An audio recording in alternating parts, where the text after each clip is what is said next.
آپ کو اندازہ ہو جائے گا کچھ صحابہ کرام کو مولا علی علیہ السلام کی حکومت کا اعلان کرنے کی وجہ سے نعوذ باللہ نبی پاک پہ کتنا غصہ تھا، اور وہ لوگ مولا علی علیہ السلام سے کس قدر بغض رکھتے تھے۔ اور واقعہ کرتاس کے بعد نبی پاک کا وصال ہو گیا تو آل رسول اس غم سے نڈھال ہو گئے، بہت بڑا صدمہ تھا،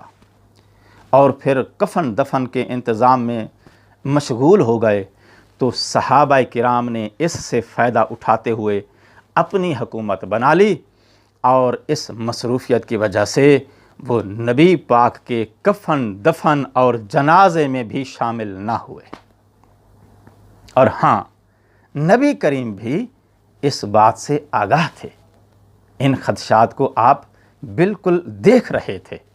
اور اس لیے آپ نے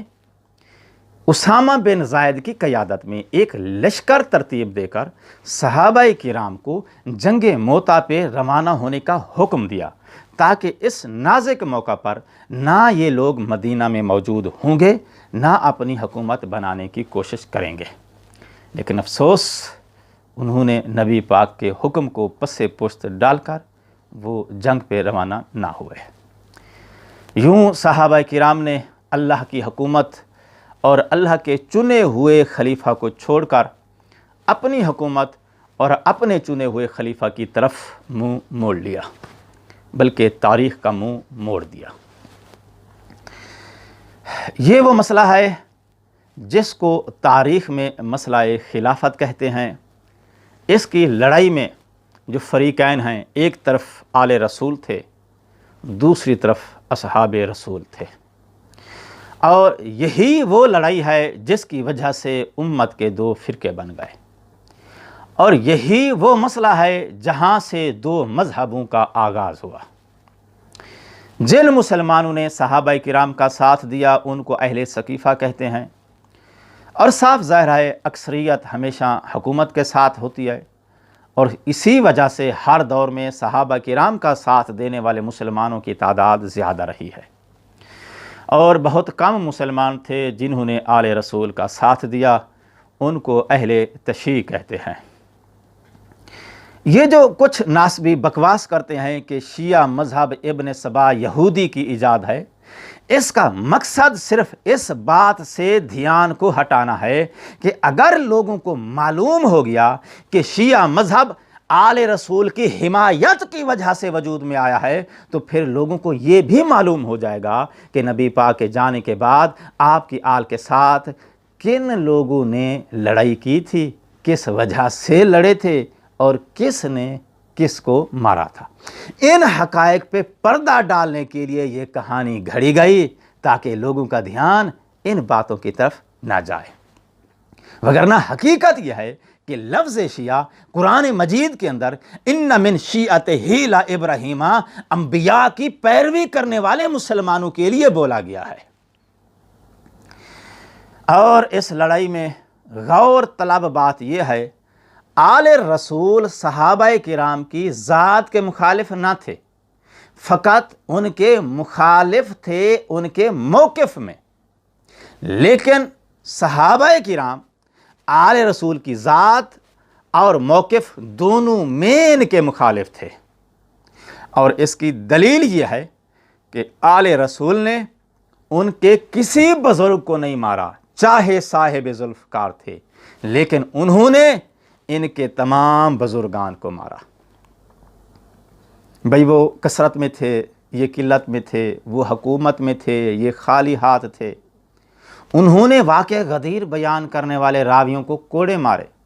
اہل بیت کی شان میں نبی پاک کی حدیث بیان کرنے پہ پابندی لگا دی، مولا علی علیہ السلام اور آپ کے والد گرامی کی شان میں جھوٹی حدیثیں گھڑی گئیں۔ چلتے چلتے سلسلہ جمل، پھر صفین، پھر اہل شام کی نعوذ باللہ آل رسول کے اوپر اعلانیہ لعنت کے دور سے گزر کر کربلا تک پہنچا۔ کربلا کی بنیادی وجہ وہی مسئلہ خلافت ہے۔ بھئی پہلے ان کی حکومت کو تسلیم نہ کیا،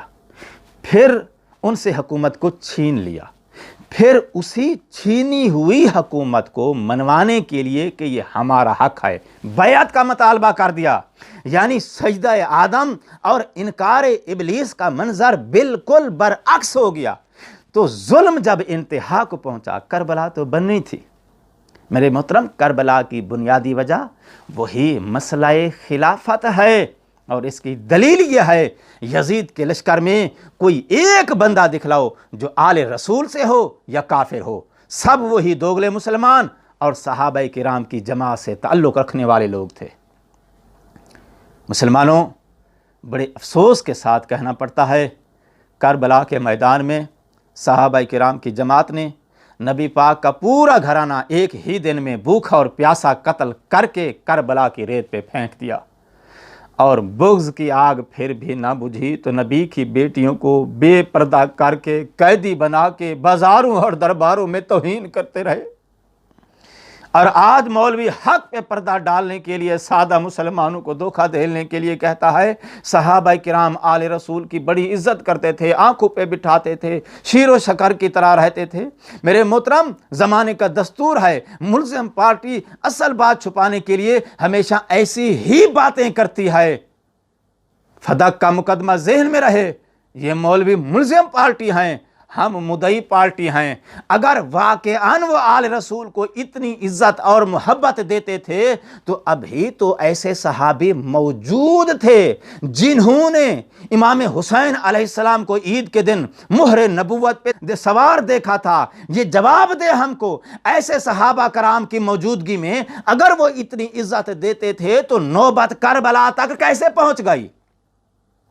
جس لڑائی میں آل رسول کے دودھ پیتے بچے مارے گئے، تطہیر کی وارث بیٹیاں قید نبھاتی رہیں، جس کا صدمہ 14 صدیاں گزر جانے کے بعد مسلمان نہیں بھلا پائے، آج بھی اہل ایمان کی آنکھیں پر نم ہیں، جس کے اثرات 14 صدیاں گزر جانے کے بعد آج بھی فریقین میں موجود ہیں، وہ شیر و شکر نہیں ہوتے۔ اگر اللہ نے آپ کو تھوڑا سا بھی عقل و شعور دیا ہے دین کا، تو پھر ظالم مظلوم، قاتل مقتول، جھوٹ سچ اور حق کو باطل کو مکس نہ کر، حق کو حق اور باطل کو باطل کہنے کی ہمت پیدا کر۔ والسلام علیکم ورحمۃ اللہ وبرکاتہ۔